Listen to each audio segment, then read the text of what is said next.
Assalamualaikum and good morning. Okey, hari ni kita nak cerita tentang chapter 6 iaitu data design. Okey, jom kita tengok satu-satu. Chapter objectives ni macam mana kita nak explain data design concept and structure. Lepas tu saya akan describe sikit tentang file processing systems. And then explain apa tu database system dan macam mana ataupun apa komponen yang ada dalam DBMS, dan kemudian describe web-based data design. Okay, explain data design terminology. Yang ni basic-basic tentang data design, macam mana relationship dalam data design tu, dan concept of normalization, apa tu codes dan apa tu skema-skema yang ada dalam code. Kemudian describe relation and object oriented database model, data warehouse dan juga data mining. Dan kita tengok apa logical dan physical storage dan record, dan juga data control measures. Jom kita tengok. Okay, introduction. You will develop a physical plan for data organization, storage and retrieval. Okay, mula-mula sekali dikata awak akan buat satu physical plan untuk data organization, storage dan juga retrieval. Okay, data plan ni, physical plan ni maksudnya awak akan buat plan dulu sebelum awak betul-betul buat database awak tu. Okay, physical plan tu macam awak nak buat satu rumah. Rumah tu kena ada plan dulu kan. So melalui plan tu awak akan follow, develop the house. Okay, kemudian begins with a review of, okay, plan ni kita akan mulakan dengan review data design concept dan terminology. So, mula-mula sekali kita kena faham konsep dia dulu. Kita tengok apa tu file-based system, apa tu database system, termasuklah web-based database.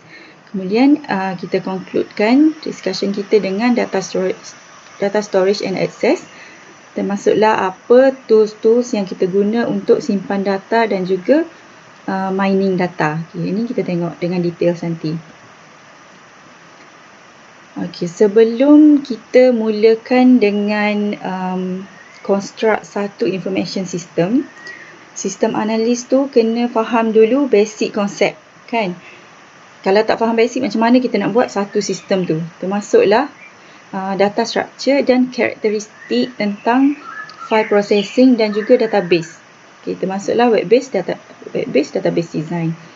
Okay, data structure kat sini dia kata ada 3 jenis. Okay, setiap file ataupun table database kita tu ataupun file tu akan mengandungi data tentang people, places, things ataupun apa-apa event yang akan kita gunakan dalam information system kita nanti. Contohnya kita buat sistem information system kita tentang klinik, jadi file ataupun table data yang kita ada ialah tentang doktor, tentang patient, tentang nurse, tentang ubat. Okay, kalau misalnya kita nak buat untuk hotel, data yang kita ada ialah tentang bilik, room number, staff dan juga customer kan, orang yang nak rent hotel room tu. Okay, data structure ni ada 3, file oriented system, file processing system dan database system. Okay, file oriented system ni ialah awak simpan data tu dalam file ataupun dalam kertas lah. Macam kadang-kadang bila kita pergi klinik, ada klinik yang tulis atas kertas kan. So bila kita pergi, dia minta IC kita ke, lepas tu dia cari file kita dalam almari dia kat belakang tu, dan dia untuk tengok rekod kesihatan kita yang sebelum ni. Yang tu file oriented system. Kalau file processing system ni, dia sama juga dengan konsep file oriented system, tapi dia simpan data tu dalam komputer dia. Jadi setiap satu patient tu, dia ada satu file dalam komputer tu. Jadi bila patient tu datang, dia akan search melalui IC number for example. Okay, dan dia akan update record tentang patient tu dalam file tu lah. File tu boleh jadi dalam Microsoft Excel ataupun Microsoft Word. Okay, kalau database system ni ialah kita simpan data kita dalam database. Maknanya kita dah ada satu apps ataupun satu sistem yang akan menolong kita masukkan data data-data user tu dalam database. Okey, sesetengah company masih lagi menggunakan file processing ni untuk handle data yang sangat banyak, dan juga data yang walaupun data tu on regular basis, maknanya data tu sentiasa bergerak, tiap-tiap hari dia guna sistem tu, tapi dia still simpan data tu menggunakan file processing. Walaupun dah jarang-jarang orang guna, sebab kebanyakan sekarang ni kita tengok, kita pergi kedai kecil-kecil pun dia dah ada sistem kan, dia pakai komputer. Tapi walaupun jarang orang guna, file processing ni boleh jadi efisien dan cost efektif dalam situasi-situasi tertentu. Okay, apa masalah dengan file processing ni? Masalah dia ialah data redundancy. Maknanya kita akan simpan file sama, data sama dekat banyak tempat.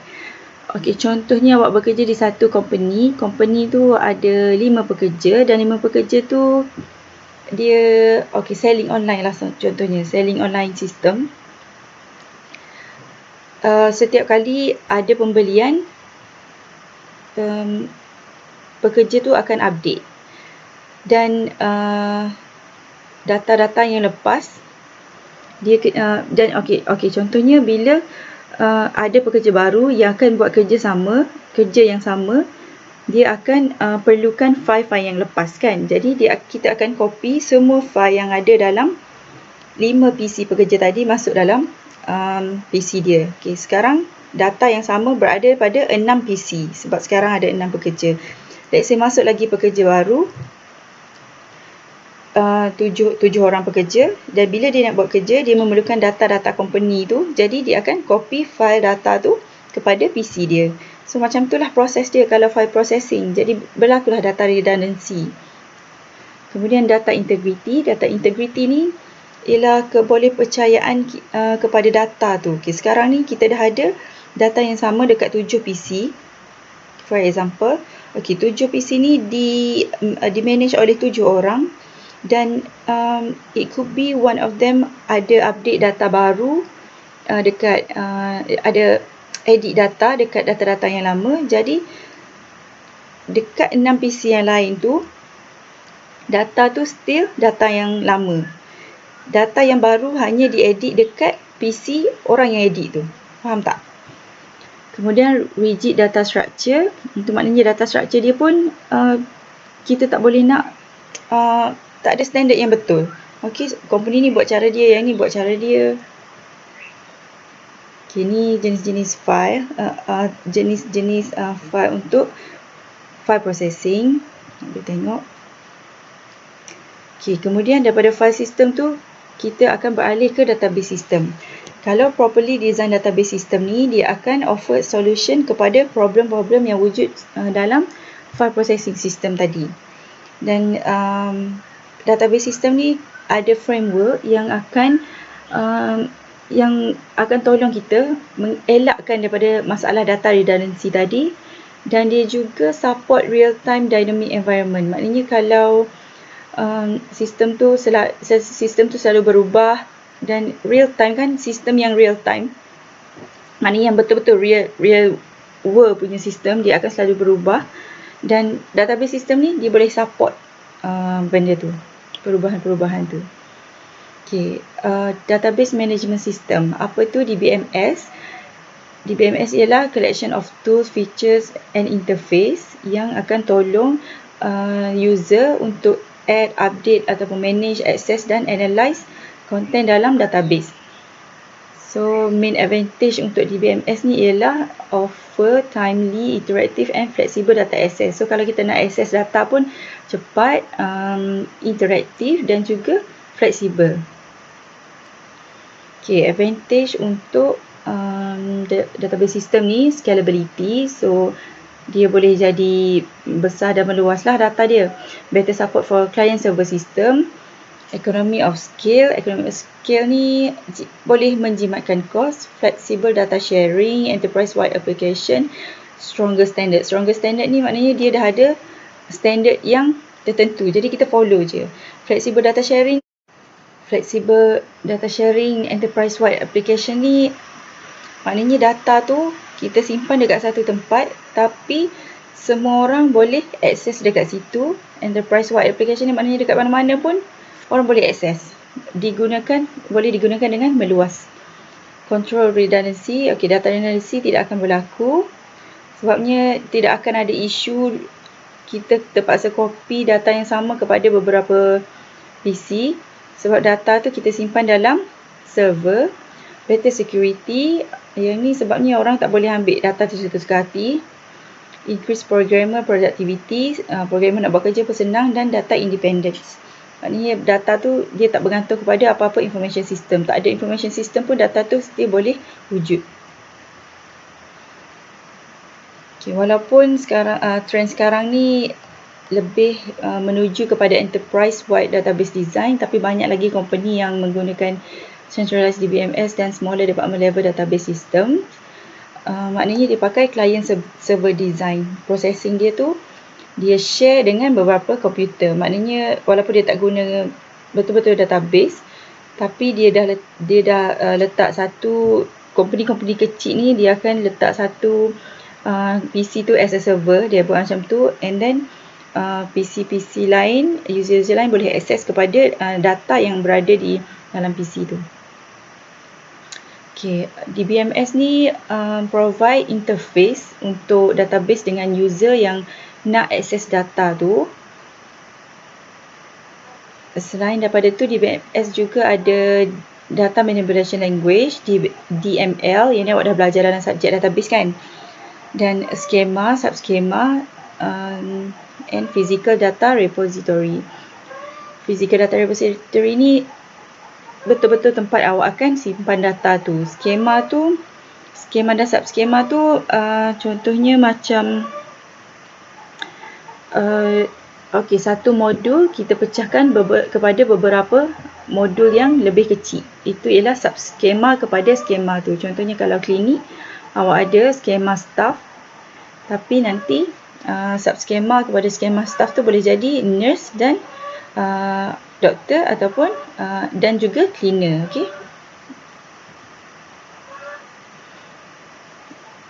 Kita guna DBMS ni untuk query language, QBE, SQL dan database administrator ni, DBA, kerja dia ialah untuk support dan manage DBMS. DBMS ni dia boleh support beberapa perkara yang related dengan information system yang provide input to dan memerlukan specific data from DBMS tu. No human intervention is required for two-way communication. Maknanya yang ni manusia tak payah masuk campur. DBMS boleh support proses tu. Contohnya related information system that provide input to. Maknanya information system kita nak provide input kepada apa. Yang tu kena tengok sistem kita lah. Contohnya awak buat nak booking tiket. Contohnya tiket bas. Bila nak booking tiket bas, biasanya user akan diminta untuk register. So bila register, kita ada satu form registration yang mana dia akan minta nama, address, phone number kan. Yang tu dia akan ada satu tempat kosong untuk kita isi nama, address, phone number kita tu. Jadi yang tu bila user masukkan data yang user input tu, DBMS sistem kita akan masukkan terus data tu dalam DBMS. Dan require specific data from tu ialah bila kita search, bila information system kita gunakan untuk search something for specific things. Contohnya awak guna library dan awak search nama buku.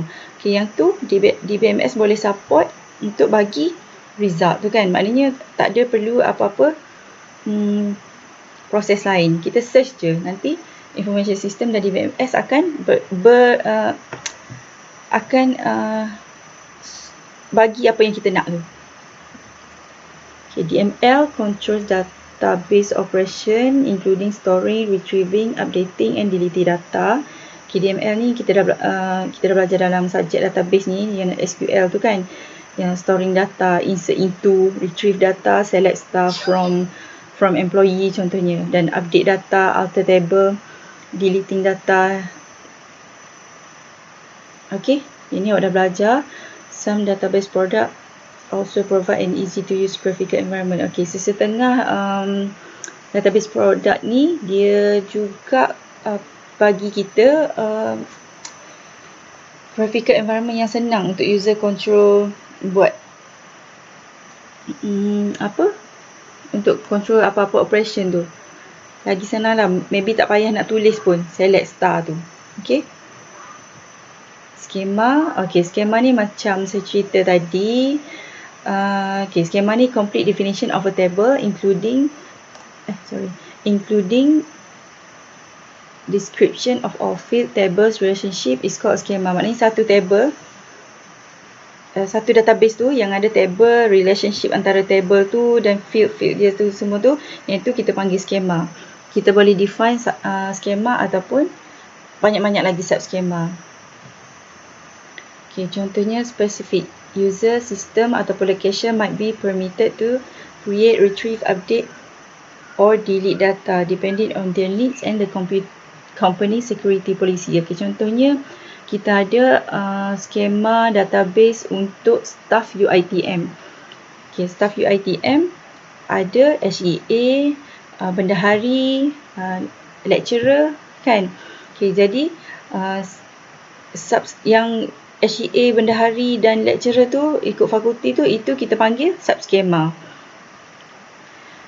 Jadi dekat sini bila kita create database tu, kita boleh apa yang dipanggil, kita boleh grant access kepada spesifik user tu untuk boleh access data dekat database yang mana. Contohnya kalau bendahari, dia hanya akan boleh access data tentang yuran student dan juga gaji staff. Okey, contohnya macam tu. Tapi dia tak boleh akses kepada result student sebab tak ada kepentingan kan, ataupun kerja-kerja lecturer yang lain, yang tu dia tak boleh akses. Sebabnya bila kita buat database tu, kita dah bagi restriction. Yang ni boleh akses sampai sini, yang ni boleh akses sampai sini. Macam tu. Physical data repository ni, ini pun ada skema dan subskema. Daripada data dictionary kita transform kepada physical data. Okay, physical data ni boleh jadi centralized. Centralized ni maknanya kita simpan data kita dekat satu server je, ataupun distributed at several locations. Kalau distributed ni, kita simpan data tu dekat beberapa server. Okay, ini adalah ODBC, JDBC, contoh-contoh database connectivity. Okay, kemudian web-based database design. Okay, dalam web-based design ni, internet ni function dia ialah sebagai front end ataupun interface untuk manage database tu. Okay, untuk database management system.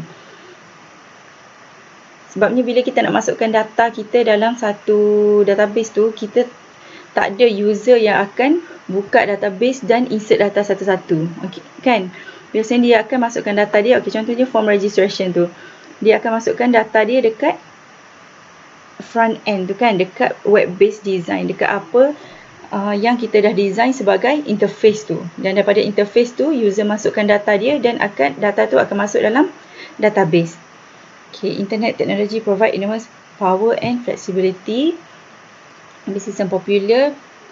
Okay, kenapa web-based system ni popular? Sebabnya nak akses senang dan cost efektif, dan dia ada connectivity dekat mana-mana tempat atas dunia ni pun. Macam itulah kita boleh cakap, maknanya kalau kita tak duduk Malaysia pun, kita still boleh buat kerja kita as long as kita boleh access database tu. Okay, internet terminology ni awak tengok je lah. Okay, database, kalau kita buat database web-based database design ni, database kita kena connect dengan internet ataupun intranet. Dan database dengan internet ni, dia speak to different languages. Maknanya dia tak faham antara satu sama lain. Jadi kita kena ada middleware. Middleware ni ialah contohnya software yang Okay, software yang akan tolong kita connectkan antara internet dengan database dengan internet tu supaya dia faham antara satu sama lain. Contoh middleware yang kita boleh guna ialah Adobe Code Fusion ni. Okay, kemudian kita ada data security. Web-based data tu kenalah secure, kena selamat, tapi senang nak akses oleh user yang kita authorize. User yang kita bagi akses tu, dia boleh akses, tapi data tu kena secure. Okay, macam mana kita nak achieve goal ni? Sistem kita kena provide security dekat 3 level, iaitu dekat database tu sendiri, dekat web server dan juga dekat telecommunication link yang menghubungkan komponen dalam sistem kita tu. Okay, data design terminology, yang ni awak baca je. Saya confirm awak dah faham ni. Entity, table, field, record. Okay, primary key, candidate key, refresher integrity, validity checks can help avoid data input errors. Okay, yang ni dia check data kita tu to make sure tak ada data yang kita masukkan tu salah. Okay, in a relational database, referential integrity means foreign key value cannot enter in one table unless it matches. Okay, macam kita tahu, foreign key ni ialah key yang kita ambil daripada table lain, primary key yang kita ambil daripada table lain. Jadi dengan adanya referential integrity ni, dia make sure kalau kita nak masukkan data dekat table yang ada foreign key tu, bila data tu tak match dengan table yang dalam primary key dia tadi, dia akan berlaku error. Kita tak boleh insert data macam tu. Dan kita juga bukan setakat edit data, kita nak insert data baru dekat table foreign key pun tak boleh. Kita kena masukkan dekat primary key dulu, table yang ada primary key dulu. Okay, orphan tu maknanya bila terjadinya orphan ni, itu maksudnya kita violate referential integrity. Itu salah lah. Orphan ni maknanya prinsip dia tidak ada anak yang akan wujud kalau tak ada parents. So dekat sini primary key tu ialah parents dan foreign key tu ialah child. So there's no child without parents. Tak akan berlakunya, tak akan wujudnya foreign key tu kalau tak ada primary key. Betul lah kan? Sebab foreign key ni dia ambil primary key daripada table lain. Okay. ERD, entity is a person, place, thing or event which data is collected and maintained. Okay, yang ni saya memang sangat pasti awak dah faham, awak dah tahu. Type championship, one to one, one to many. In case lah ada lagi yang confused tentang ERD ni, awak boleh tanya saya balik. Sebab saya ada video yang ajar tentang ni lah, one to one, one to many. Saya ajar subjek database juga. Sebab yang ni basic je kalau untuk subjek awak ni. So saya assume awak dah tahu. Kalau tak tahu, nanti awak tanya saya balik. Saya bagi link untuk video yang tu. Sama juga normalization. Yang ni pun awak dah belajar dalam subjek database. So saya akan skip je. Kalau tak faham nanti minta video dengan saya. Okay, using codes during system design.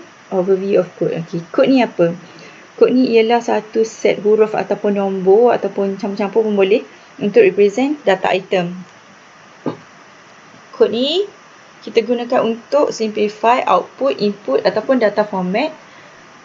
Jadi disebabkan code ni dia represent data, biasanya awak akan jumpa code ni, selalu jumpa code ni dalam kehidupan seharian awak. Okay. Contohnya code ni UiTM.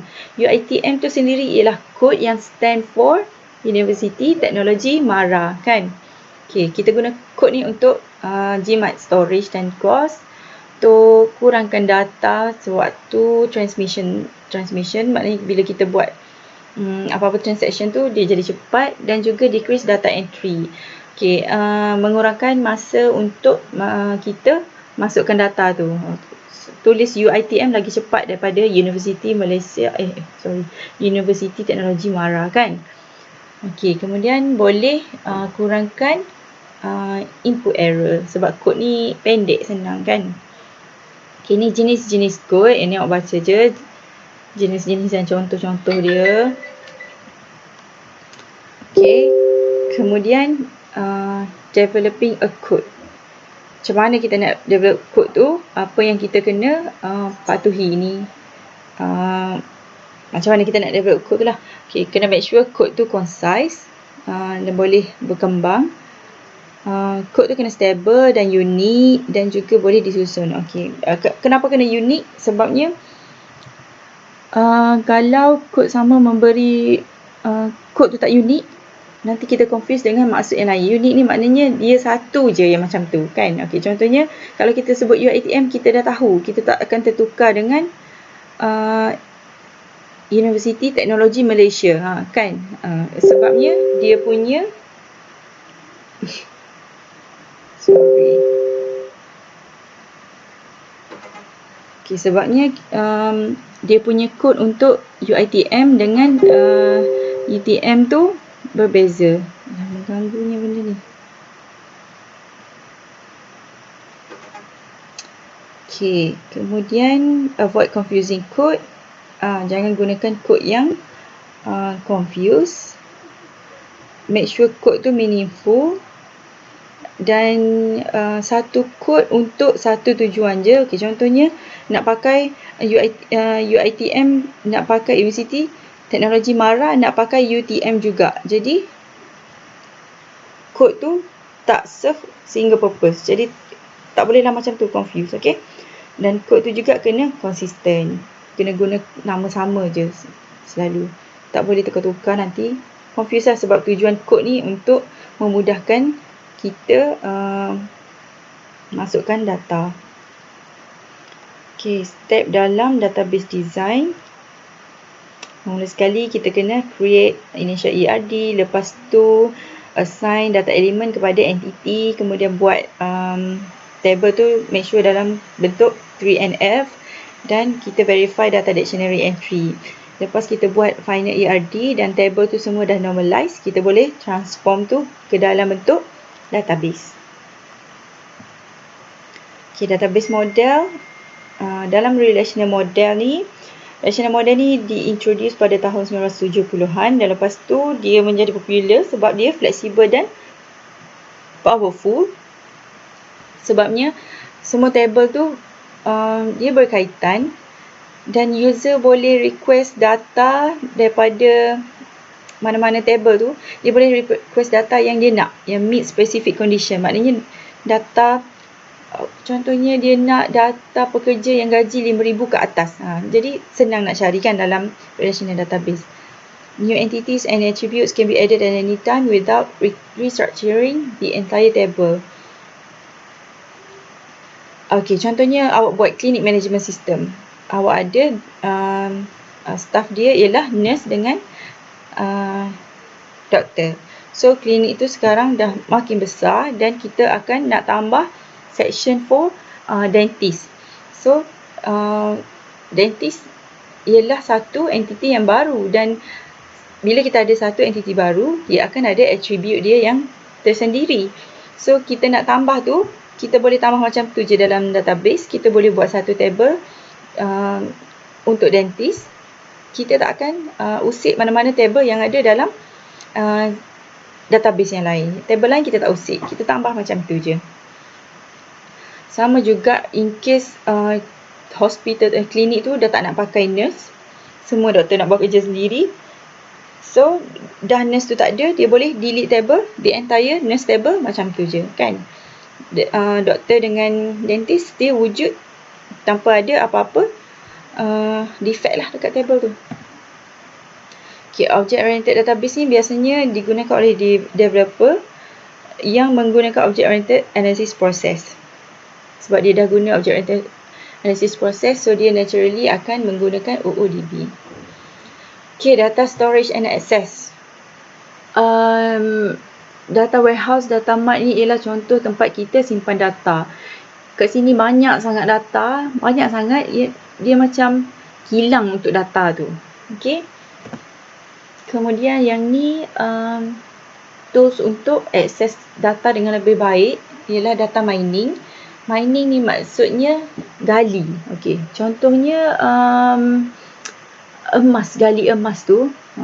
Yang tu proses kita dapatkan emas daripada tanah tu, yang tu kita panggil gold mining.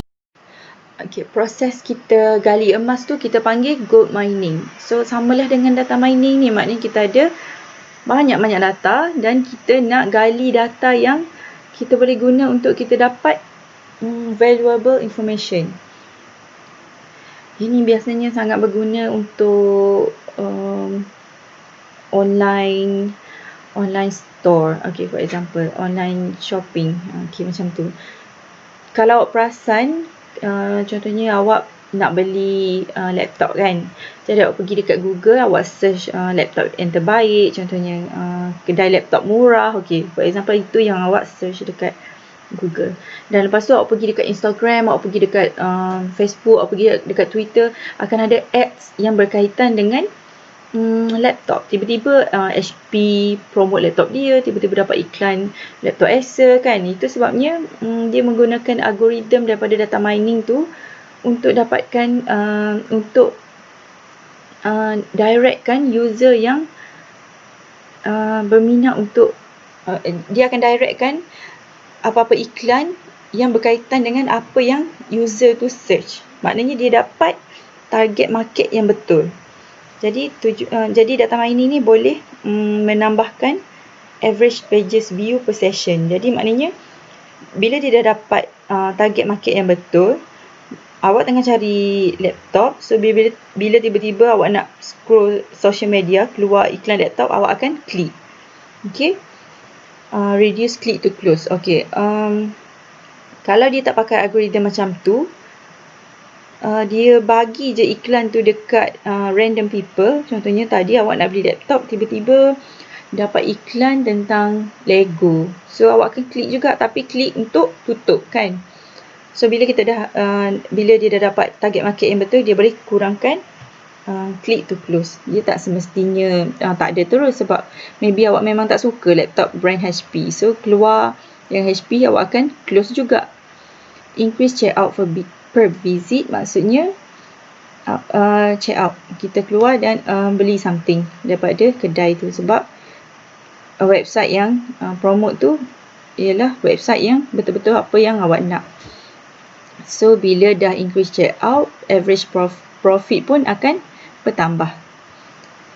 Untuk clickstream storage, market basket analysis, okay, yang ni clickstream storage. Okay, market basket analysis ni dia tengok data yang berkaitan. Contohnya kita ambil mudah dekat supermarket, dia tengok data 10 orang. Okay, contohnya 10 orang beli Coke, 10 orang yang berlainan dia beli Coke.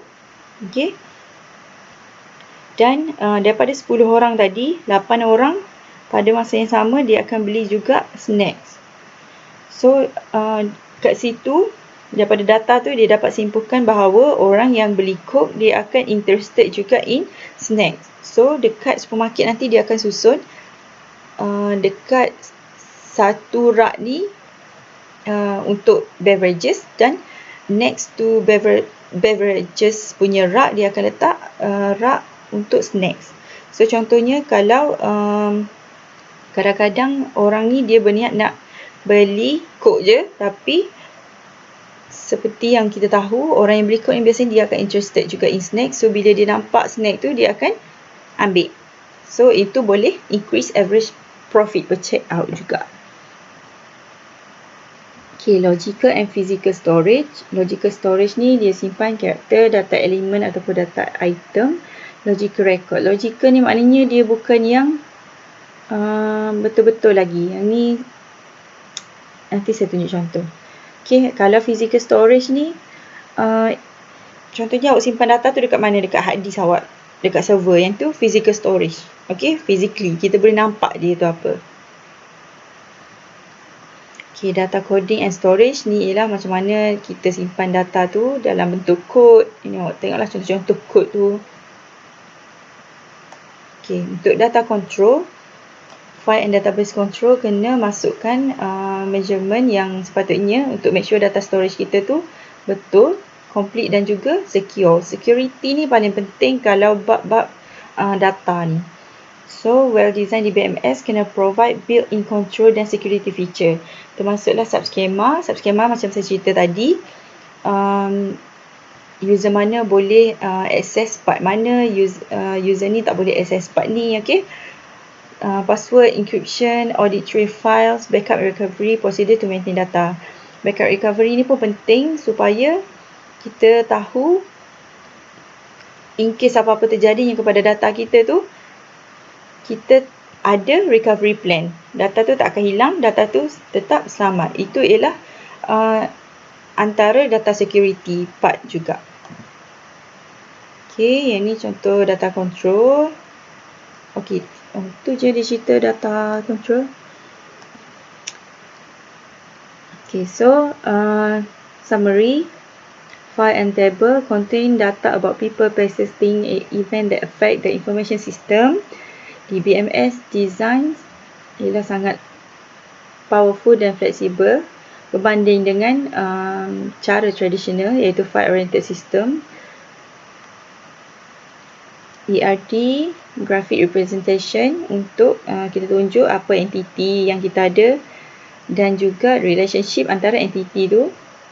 Okay, code ni set of letter ataupun number yang kita guna untuk represent data. Most common database model. Okay, database model yang paling banyak orang guna ialah relational dan object oriented.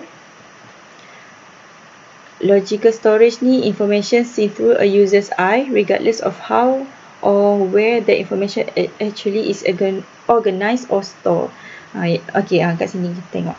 Logical storage ni bila kita nak tengok dekat mana storage tu, kita lukis atas kertas. Contohnya dekat sini kita simpan, okay, dekat server A kita simpan data dentist, data doktor, data nurse. Dekat sini dekat server B kita simpan data tentang patient dan ubat. Okay, macam mana kita nak susun, dekat mana, macam mana dan dekat mana kita nak susun data kita tu.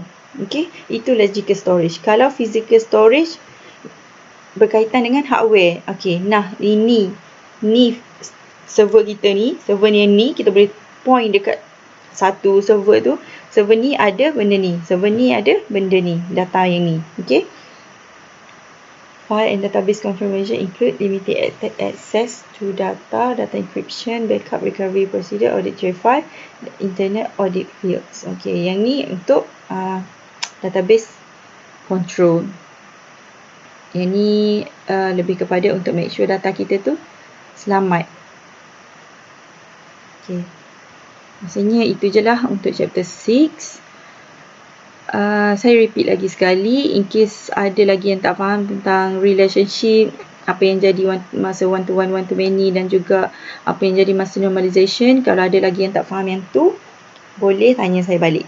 Okay, that's all. Thank you and bye.